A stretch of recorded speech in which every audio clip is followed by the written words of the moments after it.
Where's your signature win? Talent-wise, I know they got the talent. But can you make the playoffs, folks?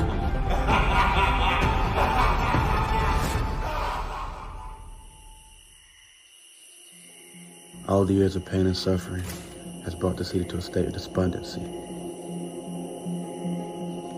Everyone's expecting something different. Every year it's the same thing. The city is tired of being embarrassed, tired of all pain. Most importantly, the city is tired of losing.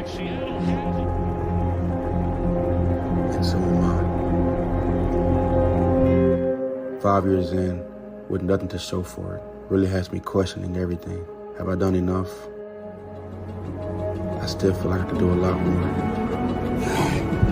I'm finally starting to understand now. The only goal here is to protect the people of Cleveland and lay everything down on the line for my teammates. No one else is coming to save us. But everyone's out to destroy us.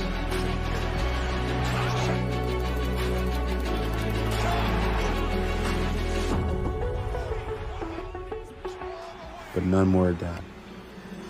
No more bad luck. No more mistakes. No more embarrassments. No more excuses.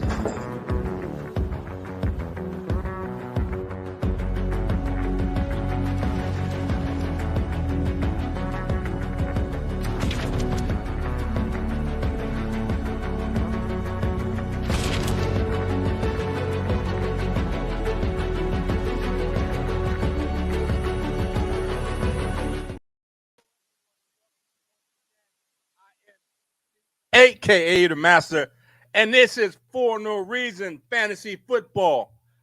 It's a fine Sunday morning, 10 a.m. Eastern Standard Time. As you always know, I'm here. We got a great show in store for you today, people. I'm loving this. I'm loving this. I'm always talking about fantasy football. Always looking on whatever to find as much information I can find. I don't know everything, so I go to different sources, get and formulate my opinion. That I see opinions of different people, and I formulate my own opinion, and I have a gut feeling. I have a gut feeling about things, and I have 4 running backs, 4 wide receivers that I want to talk about today. Some of them are second-year players. Most of them are rookies that I feel are going to be, can I say breakout? I mean, that term is used maybe too often. This is what I'm going to say. I'm going to say they're going to surprise some people because they're going to be overlooked. You're talking about a wide spectrum of average draft position or whatever position they are in their position, meaning they could be running back 76 within the running backs. They could be wide receiver 40 within the wide receiver category. But they're going to be 4 running backs, 4 wide receivers, and I'm going to go throughout them this within this hour or so. I have Mr. FSP. Mr. Fantasy Sports and Politics. I'll say that he's showing his brand where he should be showing his brand, which is fine. I understand. No problem. Just like I always showed on my show, he shows it on his show now, which is good. Which is good. You got to promote yourself. If you're not going to promote yourself, nobody else will. Okay? You got to lead the way. Anyway, let me bring in Mr. FSP, Mr. Victor Gardner. What's up, my man? How you doing? I'm doing fine. I thank you. I have many brands. This is just one of them. Okay. I don't know what that means, but okay. Meaning I can put several things behind me. Okay. I don't need just one. Okay. But, I appreciate that. No problem. I got a couple of different things I got. No problem. All right, man. Like as promised yesterday on the FSP or Fantasy Sports and Politics show, 1 o'clock Eastern Standard Time. I'm always promoting that. You know that. Saturday afternoon. I'm going to talk about, I said 5, but I have 4. 4 in each category. And I'm going to surprise you a little bit. We'll see. We'll see. I'm going to surprise you a little bit.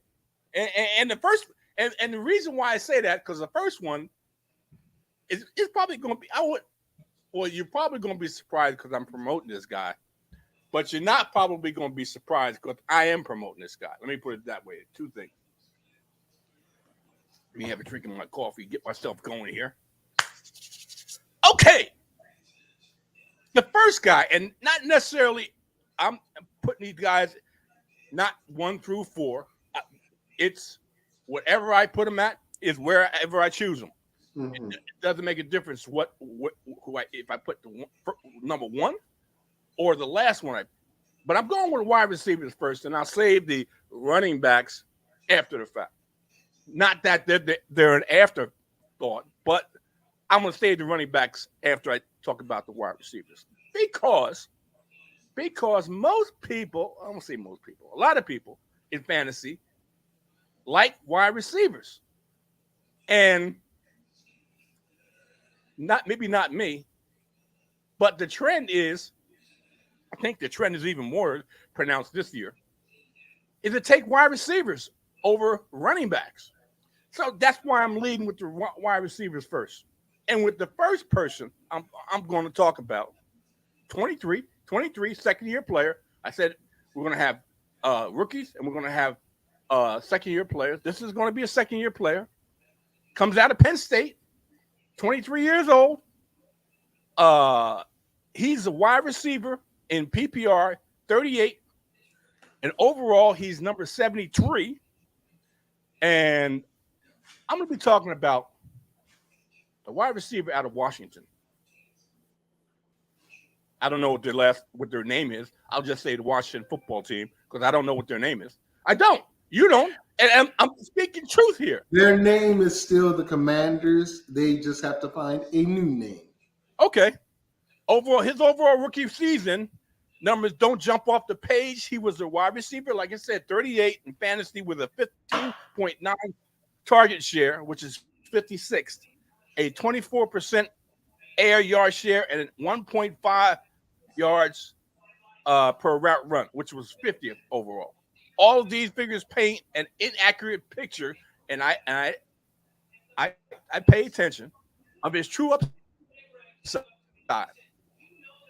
After he returned from injury, the season's final 5 games offered a clear view of what a breakout sophomore season for Jahan Dotson could look like. In weeks 13 to 18 of last season, Dotson ranked 20th in target share, which was 24%, like I said before. 3rd in end zone target share, which was 50%. 17th in weighted opportunity and 13th in yards per route run. Sam Howell or Jacoby Brissett, one of your favorite quarterbacks, at the helm in 2023 doesn't inspire a ton of confidence, but Dotson is a skilled wide receiver, well-versed from his college days in dealing with a pitiful quarterback play. Now, I'm not saying, and I have to stress this because I can see the look on your face. I'm not saying that either Sam Howell or Jacoby Brissett are pitiful quarterbacks. Well, we know you're not saying Jacoby Brissett is because he just came from Cleveland. Pitifully, but. Well, I'm not saying either one of these quarterbacks are pitiful quarterbacks. The jury's still out on how well they're going to perform for Washington, okay? How well they're going to perform for Washington. Dotson is a wide receiver 4-5 that could take a huge leap in his second season. Now, I won't rule out giving Terry McLaurin a run for his money for the team lead in targets this season because I do believe he did that when he was on the field, healthy on the field. He was grabbing, and it all depended on the quarterback. It all depended on who's the favorite target of the quarterback. So, and Victor knows that, and I've seen it. So, and I know that quarterbacks have a favorite target. It may not be the number one. It could be the number 2 or 3. Just look at what happened with the Cleveland. And I'm just giving an example out there. Donovan Peoples-Jones was a very big target, a favorable target for Jacoby Brissett and Deshaun Watson. Not to say that Amari Cooper didn't get his, but it seemed like push come to shove, they're looking for a play, a first down or whatever. It was DPG. I'm sorry. Anyway, investing in a talented second-year player are strong bets for you to make. Mr. FSP, I know this is your favorite team, and I did this on purpose to start off with Jahan Dotson. Talk to me about what your projections are, or what you think that Mr. Dotson is going to do this season. So you said something very important, which is very key. It's the quarterback. Inside baseball, for those who don't know, Jerry and I had a fantasy team last year together, and we had both Terry McLaurin and Mark Cooper. Point of contention for both of us. But what happened was, in the beginning of the season, Terry McLaurin was not getting the lion's share of the targets. And as Jerry said, Terry McLaurin is the number 1 receiver. Carson Wentz preferred to throw deep, and he preferred to go to Dotson and the guy out of North Carolina, Curtis Samuel. And it kind of rubbed Terry the wrong way. But at the same time, it showcased what a rookie could do. Jahan Dotson. He had more receptions, more targets, and yes, more touchdowns than the number 1 wide receiver under Carson Wentz. And my contention was, once Taylor Heineke got in, that was going to change. And it did. Terry blew past all the receivers in targets and receptions and touchdowns, but the other receivers were still getting touches, just not as many. Jihad got injured or played through injury, and then subsequently set out, I think, like 3 games or something like that. And when he came back, he got pulled back in the fold, and he was still a target. Now, you got to remember, Jihad is only he's not even 6 foot. And like Jerry said, he was a end zone threat. That tells you his talent. This year, with Sam Howell, big arm guy. Excuse me, I'm sorry. I'm just very tired. A big arm guy going deep could be one of his things too. That's not Terry's forte. Even though Terry's a good jump ball guy. Jihad should surpass Curtis Samuel as the number 2 receiver on the team. I do expect that. And I think he's going to have a stellar year. Being a number 2 on the team maybe puts him at a number 2B, 3A for fantasy. And what does that mean? That means if you run 3 wide receiver sets on your team, Jihad's going to give you something. How much? I don't know. Because right now he's not in a position to give you 10 points a game. He's not. So, but he's due to have a very good game. I mean, a very good season. Very, very good season. Under Eric Bieniemy's offense. That's also something you got to consider. Brand new offense that uses speed. He'll use more of the Tyreek Hill type plays. So those deep screens, crosser screens, Jihad's going to get those. Curtis Samuel will get those. So just understand his role is going to change a little bit. Okay. All right, let's move on. This guy's a rookie, highly touted, out of Ohio State. He comes in at he's 21 years old, and he comes in as a highly touted player. Like I said, out of Ohio State. He's got some catchy initials, JSN, which stands for Jackson Smith and Nick Jigba. Okay. Since he was announced as the Seahawks pick in the NFL draft, now people have been worried about the usage of 3 wide receiver sets and his target share with DK Metcalf and Tyler Lockett. Now, even though these are valid, Nick Jigba has a talent. In 2021, he was first in yards per route run and first in receiving grade, a PFF receiving grade, minimum of 50 targets, while drawing a 22%, almost 23% target share. Now get this, alongside Garrett Wilson and Chris Olave, 22%. So he was pretty much the top dog. Let me put it that way. In my opinion, he was the top dog. Okay. He gets, but he also has shown the ability to win downfield. In 2021, he was 9th in yards per route run and tied for first in PFF. That's Pro Football Focus deep receiving grade, minimum of 15 deep targets. Smith Njigba is an elite level prospect. With that said, the Seahawks burnt a first round pick on a player they don't plan to feature. So I believe they will run a ton of 11 personnel in 2023. Regarding the subject of target share, JSN, I'm going to put it like that because I'm getting tired of trying to pronounce the whole freaking name. So I'll just say JSN can put those concerns to rest quickly and hit the ground running as the second option in this passing attack.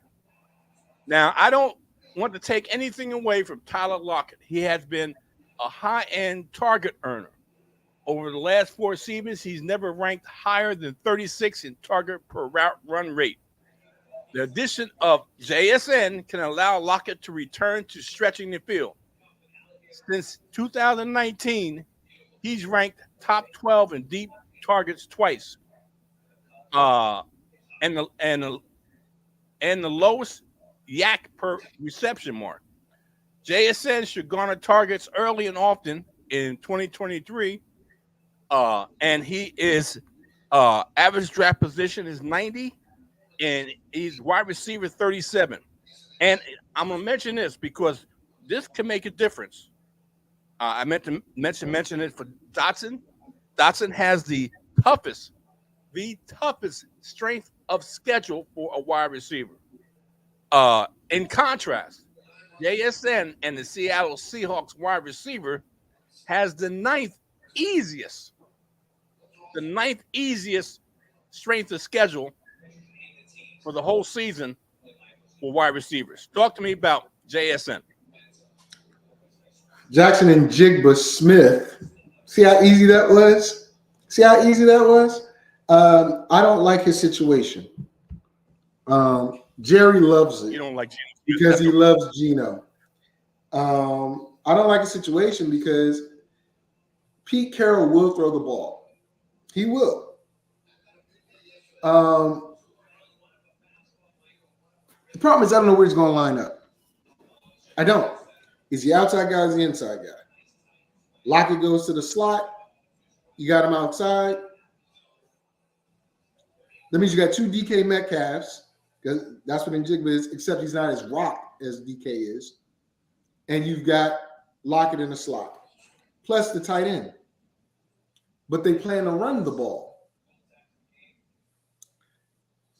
For me, I have a rule. I'm never going to throw a rookie position player, right, out there and say, okay, well, I'm going to expect XYZ from him. History shows there's only been a few rookie receivers, running backs, tight ends as well, that have any real value their first year. Randy Moss being like the first one to come to mind. Even our great quarterbacks stunk it up first year. So, combination of position, team, and scheme. I'm going to wait and see on Jackson and Jigba. They got him for a reason in the first round. They did. But where's he going to line up? And since Geno loves throwing to the tight end, and he still got Lockett, and you still got DK, what's going to be his percentage of touches after they run the ball? So I'm going to wait and see on him. Okay. Now I'm going to move to a run-heavy team to a pass-heavy team. And this guy, I think, is going to, I wouldn't say surprise people because he's got a name. And the fact is that, like I said, this is a pass-happy team. He's in PPR. He's number 74 overall. And he is in wide receiver number 39. And this is in PPR. Okay. His strength of schedule is not all that good. He's number 23, which is near the bottom. 20, the higher you go, the hardest the schedule is. He's number 23. Unlike Jahad Dotson and JSN, he's 23. I'm not going to go there, okay? But I have high hopes for this offense because I think this offense, just like last year, is going to score some points. Now, their defense may be in question, and that's all the more reason. I don't care. In real life, okay, they're gonna have to deal with having a weaker defense because of who they gotten rid of. But Jordan Addison is the number 2. More than likely, he's the number 2. Okay, on a pass-happy team with the Justin Jefferson as being the main target. Last year, Adam Thielen earned a 17% target share and 107 targets. He did this while ranking outside the top 55 wide receivers in yards per route run and route win rate. Why can't a talented first-round wide receiver match or easily exceed these volume numbers in his first season? Now, I believe Jordan Addison can. He absolutely can. Addison has ranked 22nd or higher in yards per route run and Pro Football Focus receiving grade in each of his last 2 collegiate seasons, minimum of 50 targets a game, 50 targets a year. The Vikings were 3rd in neutral passing rate and 2nd in red zone passing rate last season. I don't see them dropping outside the top 5 to 10 teams this season in either category. Addison could be a wide receiver 2 in fantasy if he can pass TJ Hawkinson in the target pecking order. Now, we got a more athletic wide receiver. I knew he was going to go there. We have a more athletic wide receiver than Adam Thielen, who was hard to stay on the field. So couldn't give consistent playing time because he was hard to stay on the field. But had a 17% target share. I'll say that again.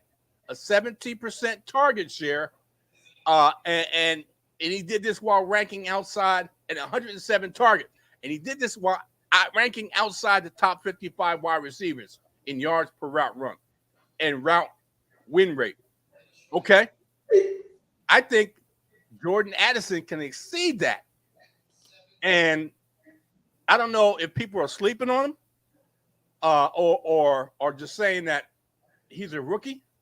Well, Justin Jefferson on a team was a rookie. And Jamar Chase on a pass-happy team was a rookie. Why can't I know both those guys? Jefferson started off as the number 2. Quickly became the number 1. Jamar Chase started at the number 1 and quickly exceeded what people thought he was going to do. Okay? Why can't Jordan Addison on a pass-happy team be a quality pick in your fantasy football draft? Talk to me, Mr. FSP, about Jordan Addison. Can he get on the field? That's a problem. He ain't been on the field. OTAs, any of that stuff. I mean, you talked about, which I knew, get down, which I knew was coming. Adam Thielen not being on the field. This is a rookie. Can't even go to OTAs. Potentially, yes. Potentially. Do I think Addison has talent? Yes. Do I think he can step in and replace the not the volume, but the I guess the volume of Adam Thielen, because Adam Thielen had 6 touchdowns last year, almost 600 and some, or almost 700 yards receiving, and that was a down year for him. But the problem is that team has no surefire running back, none. And We'll get to that. Well, I know that, and I think not Conklin, Hawkinson is going to eat up all those shares in receptions, as well as Osborne. So Addison, first, get on the field, right? Second, Okay. beat Okay. Osborne. Okay. Third, beat Hawkinson for targets. He ain't going to do that. Okay. So again, All right. a rookie. I'm in a wait and see with rookies. That's No it. problem. Okay. This next wide receivers, 21 years old, out of TCU. His strength of schedule with the team that he's with now is 22. Okay. They may discount him because the fact is of their 2 wide receivers ahead of him. But those 2 wide receivers missed combined double-digit games last season. Okay? His average draft position for PPR overall is 79. His wide receiver position in PPR is number 42. Okay? Like I said, his strength of schedule is 22, which he's got a relatively hard schedule for wide receivers in fantasy football.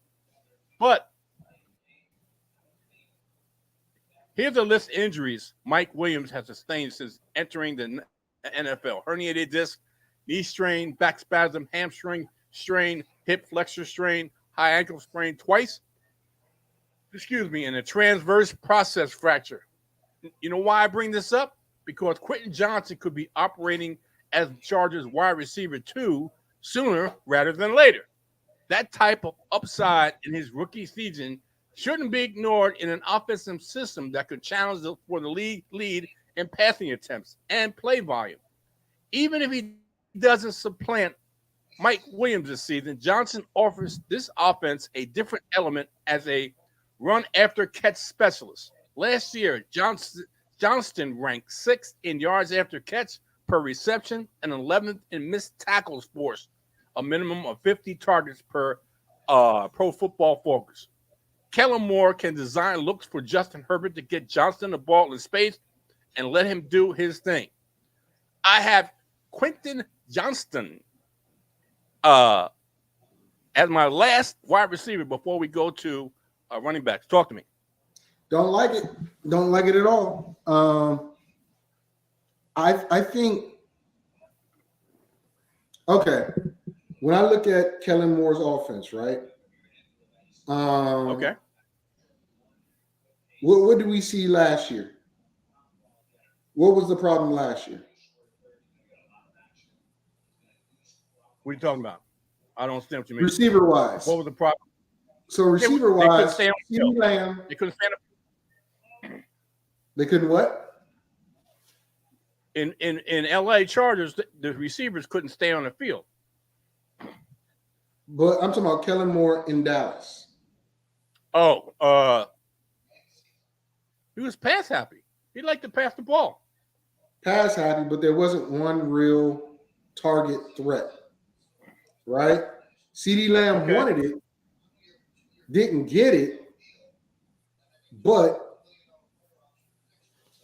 Quentin, I'll put it this way. If they don't let go of what's my man name? Keenan Allen. Okay. If they don't let him go, Quentin is struggling to get some love. Struggling to get some love. Although I will say this. I guess he's a deep guy for you. I don't think he's worth drafting. Let me put it that way. I don't think he's worth drafting. I think he's a waiver wire project. I mean, I really do. Because you just don't know. You don't know about the offense, how it's going to work. You don't know if he's going to be elevated to the 2. Maybe he'll stay 3. But then I look at how they distribute the ball. Austin Eckler's going to get his touches. How many touches did Austin Eckler receiving? Did Austin Eckler get last year? Over 100, right? Plus his running. Well, You've got, Go ahead. Then you've got you've got Mike, I can't say healthy Williams. Then you got Farham. Then you got if they keep Gerald Everett, it's this guy, he's somebody you get on the waiver wire, my opinion. Okay. During the bye week. No problem. Okay. All right. We finished the wide receivers, and we're running pretty well here. Okay. And I want to go over to the running backs. And Mr. FSP is probably going to have a lot to say about these. But that's fine. I'm loving these running backs. And I know I'm leaving some out. That's not to discount them. But these running backs, other than one that I was didn't put on this list, but I probably put on a later list. I'm liking the 4 running backs that I have here, and feel that they have I know one for sure is going to get on the field, and the other ones are in a position that either win more playing time in the off season, training camp, or maybe even exhibition games.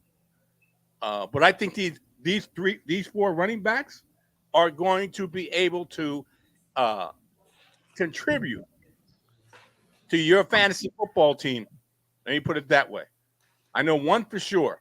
3 other, maybe a longer reach, and I just say this with deep sleepers, but I'm holding to the fact because I mentioned these guys 2 weeks ago in the FSP show, and I'm bringing them back again. And except for this one I didn't mention, I do like his situation. It all depends on their star running back, what happens to him. But he spent his first season in a 2-way platoon with Zach Evans before the latter transferred to Mississippi. Kendre Miller flashed talent and limited sample size, leading the FBS in yards after contact per attempt, which was 5.06 in 2021. But with Evans gone in 2022, Kendre Miller was thrust into the running back role for the Horned Frogs, where he posted a career-high 23% dominator rating. The bell cow rushed for nearly 1,400 yards at 5'11", 215. Now, listen, people, if you listened to me before, you're identical to B.J. Robinson. So I've told you before, my ideal size range for a running back is 5'10" to about 6'1", 6'2". 205 pounds in that range to 225 pounds. And he's 5'11", 215. He fits right in my wheelhouse, and his size is enticing in addition to the efficiency he displayed on a per-play basis at the college level. Miller's career of 3.14 yards per play ranks 4th best in the class. He's explosive with the ball in his hands, as indicated by his 21 rushes of 15-plus yards last year. and that was tied for the 5th highest in the class. Miller also posted the 4th lowest bus run rate and finished first in his class in broken tackles per 100 touches. Okay. His average draft position in fantasy in PPR is overall it is 139, and at running back rankings he's number 46. Now, as we know, they signed Jamal Williams. As we know, Alvin Kamara is flip a coin whether he gets suspended or not for what happened last season. I say he gets suspended, and that puts Kendre Miller either behind or above Jamal Williams. I know they signed Jamal Williams to a nice contract. They want to get the best out of him, but Jamal Williams was mainly a goal line back, okay? Not between the 20s type of back. So I'm liking Kendre Miller to be able to, with Alvin Kamara out of the way, due to legal issues, and Jamal Williams, who's basically a goal line back, to get quality touches and to surprise some people in the fantasy football community. Talk to me, Mr. FSP, about Kendre Miller. Well, Kendre Miller, listen.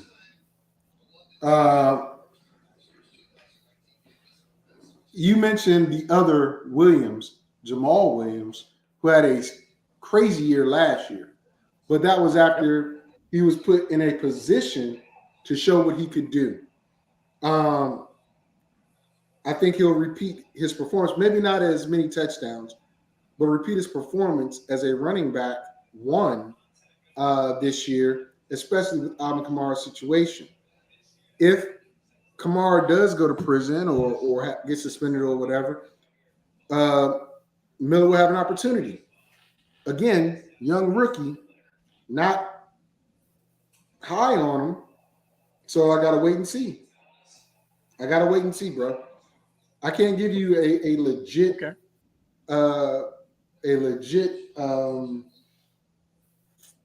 answer on a player right now sitting on depth chart at number 3, maybe even 4, and haven't seen him play in the NFL. I understand what he did in college, but he was splitting time. He's an effective. He became the number 1 after Zach Evans left. Anyway, his strength of schedule, which is extension schedule for running backs, is very favorable. His strength of schedule is a 9. So, I mean, he's got the 9th easiest schedule for running backs this fantasy football season. So, if he gets the chance, he could be able to show people. Yeah, but he's got to get that chance. That's what I'm saying. He's right now sitting 3 and 4. Did I say these were sleepers? Did I say they would sleep? I understand, but that's what I mean. That how do I give it a legit, grade or legit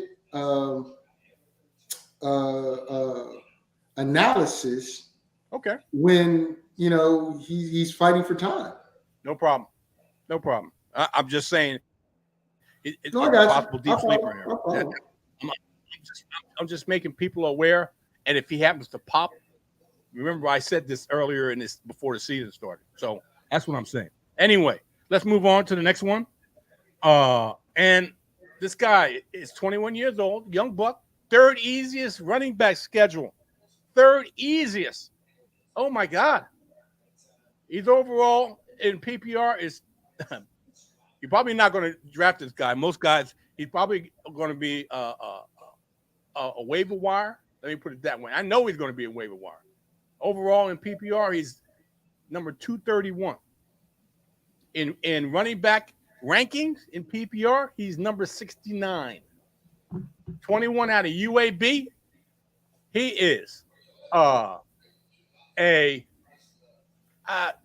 would say this. He's a dart thrower. Let me put it this way: unless because I don't have any faith in Minnesota's. We talked about this earlier, and I'm talking about again. Don't have any faith in Minnesota's running attack because we have Alexander Madison at number one, supposedly. We have Ty Chandler behind Alexander Madison, and then we have Dwayne McBride, and he's been doing it all for UAB Blazers over the last 3 seasons, totaling a top 5 dominator rating, which is 27%, for his excellent efforts. He ranks first in the class in career yards per play, which is 4.18, for being so efficient anytime he's on the field. His production is captured on Pro Football Focus grades, with him finishing second, eighth, and third in Pro Football grading the last 3 seasons. Aside from being a complete afterthought in the passing game, McBride checks off a lot of boxes if you want to see a smaller school prospect. And he easily saves his best for last as a junior, finishing second in FBS in rushing yards, which is 1,702, 55 yards per game. Second in yards after contact per attempt, which was 4.6, and fifth in dominator rating, 35% among the 2023 draft class. His 36% missed tackle rate ranks third all time since the data started being tracked. And falls right in my wheelhouse with desirable size at 5'10" and 209 yards. McBride. Pounds. You said yards. I'm sorry, 200. Thank you. 209 pounds. McBride is emerging as one of my favorite sleeper running backs in his incoming class, and he was selected in the 7th round of the 2023 NFL Draft. I do love Dwayne McBride. I mentioned him last week, and I'm mentioning it again this week. The running back position in Minnesota is not written in stone. Ty Chandler, I don't think too much of, even though he's listed number 2. Alexander Madison, can he sustain himself for 17 games at the number 1 running back? And we do know that Minnesota uses 2 running backs, but they did it with Madison and Cook. I like Dwayne McBride, and I know he's a deep sleeper because he's listed 3rd on this depth chart. Talk to me, Mr. FSP. Mr. McBride. So I'm going to give you some free chicken. He was talked about on a broadcast that I listened to, and there's not a lot of faith in his ability. Okay. Only because young, unproven, and has trouble picking up the pass protection. Can't pick up pass protection. You ain't been on the field often. Being number 3 behind Madison and last year's draft pick, nah. As you said, waiver wire on a team that's going to need high production from their running back. They're going to need that. So if he can come in and produce, okay. Oh, my cat. If he can come in and produce, outstanding, but I don't think that's going to happen. Okay. You done with McBride? Yep. Okay. So let's move on to another guy. And I'm loving this guy. I know he's still 3rd on a depth chart, but I also think that this running back depth chart is shaky. He's his strength of schedule is second for running backs. So they have an easy schedule. This team has an easy schedule for running backs. Okay. He is running back 151 overall. And in the running back position, he's number 47. He is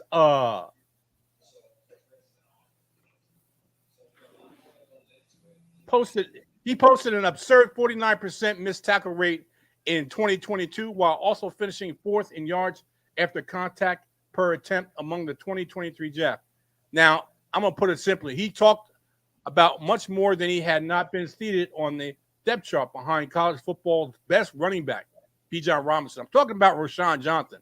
He only started 5 games in 47 total games played at Texas. So he's got a lot of tread on the tire. But Johnson possesses bell cow at 6 feet. I'm telling you, this is my wheelhouse. 219 pounds with a tenacity to boot. He jumped 122 inches in the broad jump, which is 98% percentile at the scouting combined. That means he's got some burst. Johnson was selected by the Chicago Bears in the 4th round of the 2023 draft and will compete with veterans Dante Foreman. Come on, man. And Khalil Herbert for snaps. Johnson will find earning playing time will be much easier to do competing with the likes of a non-Bijan Robinson running backs. Don't be surprised if Rashawn Johnson beats out Foreman by the time training camp concludes. His trusted work on special teams and pass protection should get him on the field sooner rather than later. I'm really liking this guy. I talked about him in the draft. I talked about him after the draft. I've been talking about this guy. He was a very, very, very good running back behind Bijan Robinson, and Bijan Robinson is considered the next coming of LaDainian Tomlinson. That's what they're comparing him to. So what I'm saying is, don't discount this guy just because he was the second guy on the running back depth at Texas. Talk to me about Rashawn Johnson.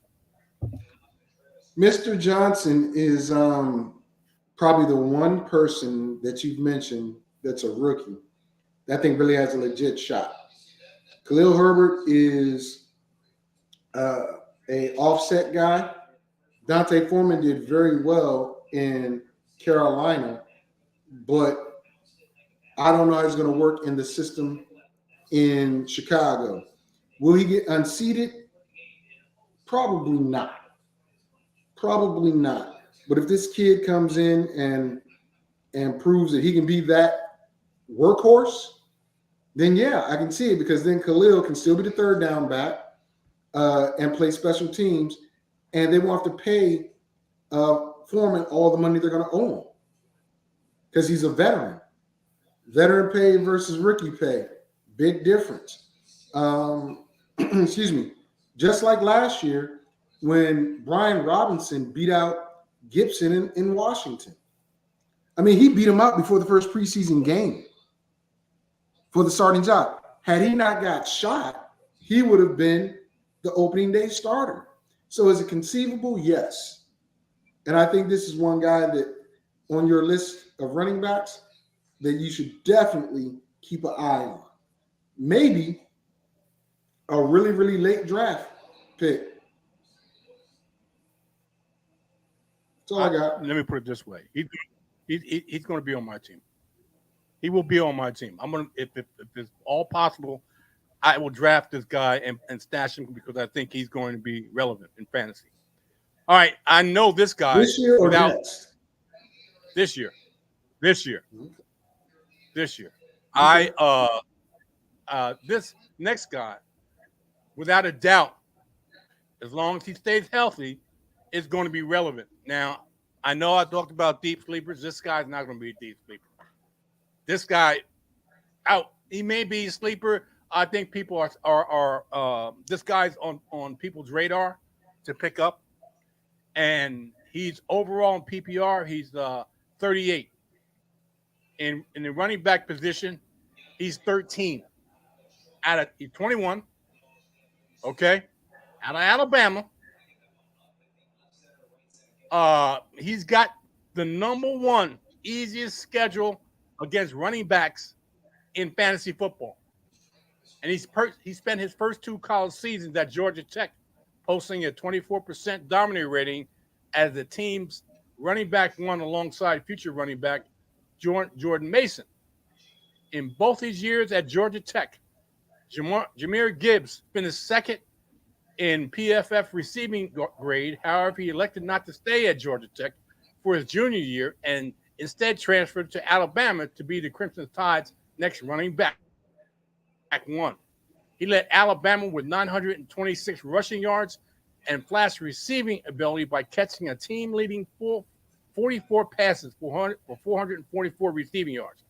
Gibbs finished third in the FBS in receiving yards, 1 year removed from leading all running backs in the nation in receiving yards with 470 yards.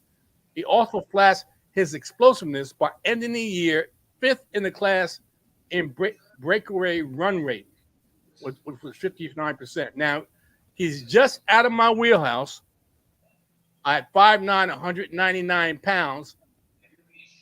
Now, for me, I don't think he's got an every down role, but he more than makes up for it with his receiving and speed.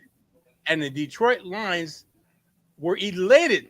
I mean, they physically and visually were elated when they drafted him, were able to pick him up. And Detroit Lions hardly seemed concerned about his size, considering they selected him 12th overall in the draft. If anybody watched the NFL draft and the reaction the Detroit Lions front office had in their draft room, you knew that they were anxious to get this guy and definitely are going to be able to use him, especially in the passing game. The draft capital alone mitigates any workload concerns for Gibbs based on his somewhat small.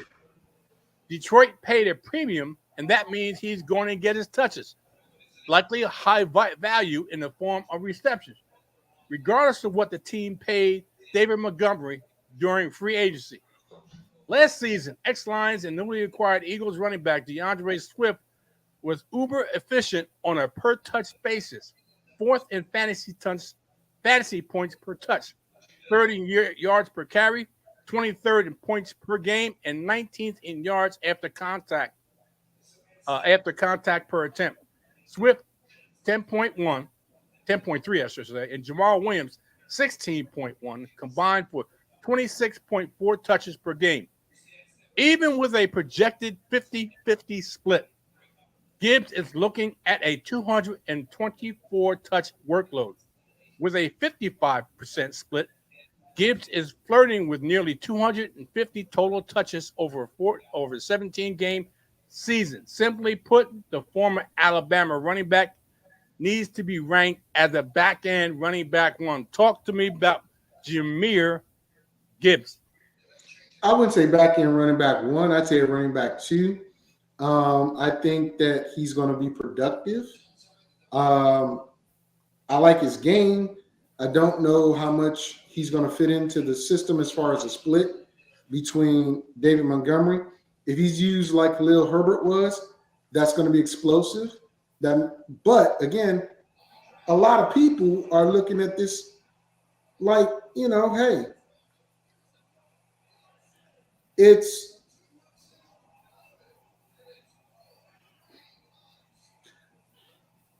a lot of people are going to draft him like they're going to draft Bijan Robinson, very high.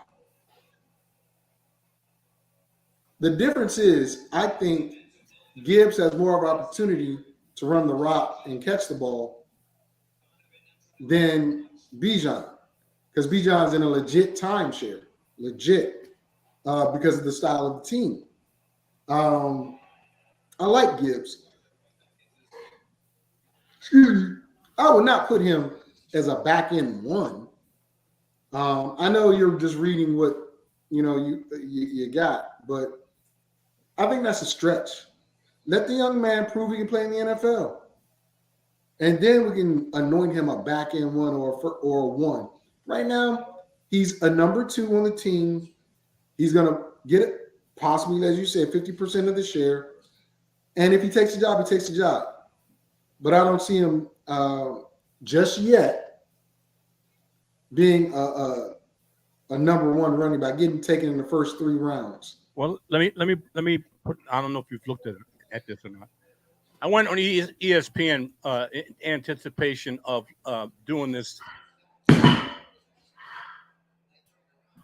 yesterday. I looked on Detroit Lions depth chart. Jahmyr Gibbs is the number one. David Montgomery is number two.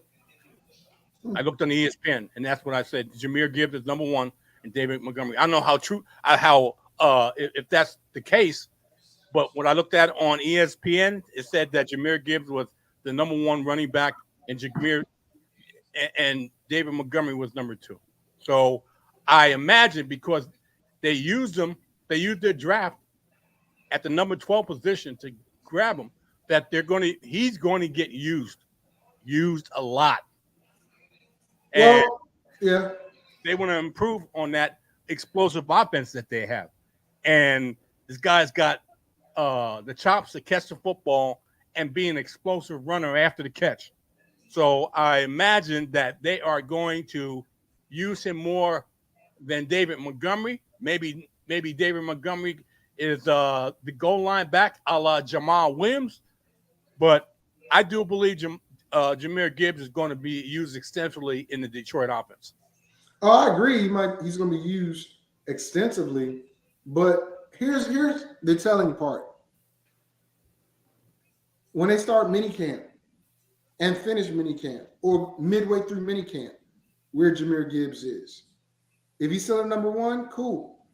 If he's only number one right now because of injury or recovery from David Montgomery, because I know David had some type of surgery. I'm not sure what type of surgery he had, but that could also be the case. But after or during minicamp and training camp, I should say, that's when you're going to find out. Okay. I mean, because you're going to have all the eyes at the practices and see who's getting the ball, who's running with the first team. Okay. You never know, because DeAndre Swift was running with the first team all season. I mean, all preseason. Thanks to Hard Knocks, we saw that. But who ended up being the back? Williams. Okay. So all right. It all depends. All right. So this show is coming to a conclusion. And I'm just saying that this is the four running backs, four wide receivers that I talked about. Some of them are obvious. Some of them quite naturally aren't. I'm keeping an eye on them. There's also some more in wide receiver and running back position that I'm keeping an eye on. And I'll probably inform you people about this leading into the fantasy football season. But I just wanted to jump it off right now with these 8 players that I'm looking at right now. Okay. And with that being said, Mr. FSP, I always give you a chance to promote what's coming up for this up and coming Saturday, which would be the 1st of July. Tell us what you have on mind. On your mind, the 1st of July on the fantasy sports and politics that I can see in the background. See, gotta take that shot. Well, this Saturday, we're gonna talk about the dirty, the AFC North. Yeah, we're gonna go from best team, projected best to projected worst. So I will tell you this. It is it's going to be an interesting show. Because I know somebody's going to pick one team to win a division or at least be second. And I got them finishing at least maybe third or fourth. But we'll see. Because, it's not going to be pretty. Might even be talking about a coach on the hot seat from the AFC North. And we know Mike Tomlin is safe. You never know. You never know. Anything can happen. And the number here is 6. 16 from last year won't make it this year. And 16 from last year that didn't make it will make it this year. Who's it going to be? Is it going to be a team from the AFC North? Or is it going to be 6 other candidates. So whatever, let the chips fall when they be. Let the chips fall where. Let the chips fall wherever. Where they may. Yeah, let the chips fall where they may. Okay. All right. So with that being said, next week be the 2nd of July. More fantasy football goodness from me at 10 a.m. Eastern Standard Time on a Sunday morning. Mr. FSP is going to listen to my new intro before we leave this. Is it what do you say, free music, or did you have one made? We're going to watch one of my new intros, okay? Well, we're gonna watch. Oh, okay. Okay. This is hot. This is hot. I ain't gonna do like me. I ain't just gonna cut off the camera as soon as I say I'm gone. I ain't gonna do that. But I'm interested. What I'm going to do is this. I'm going to play my new intro as an outro, and then I'm going to come back to Mr. FSP for your thoughts. Without further ado, I know I got to see this because I know what I'm gonna do. Because I think I know what you did. But go ahead. Without further ado, people, 10 a.m. Eastern Standard Time. I will see you again on July 2nd. We are out. See ya.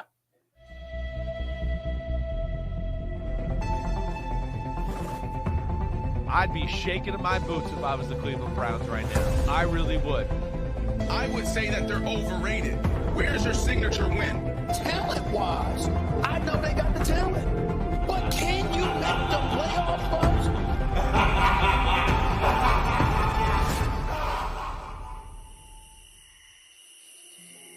All the years of pain and suffering has brought the city to a state of despondency. Everyone's expecting something different. Every year it's the same thing. The city is tired of being embarrassed, tired of all the pain. Most importantly, the city is tired of losing. And so am I. 5 years in, with nothing to show for it, really has me questioning everything. Have I done enough? I still feel like I could do a lot more. I'm finally starting to understand now.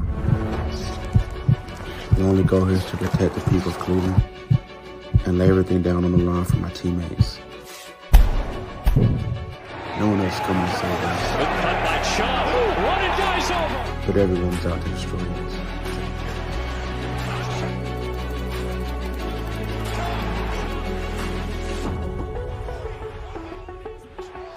But none more of that. No more bad luck. No more mistakes. No more embarrassments. No more excuses. Mr. FSP. Was that it? Well, I could run it a little longer, but I didn't want to run it a little longer. But I had. So this is a produced product for Nick Chubb that you are making your intro. Let me put it this way.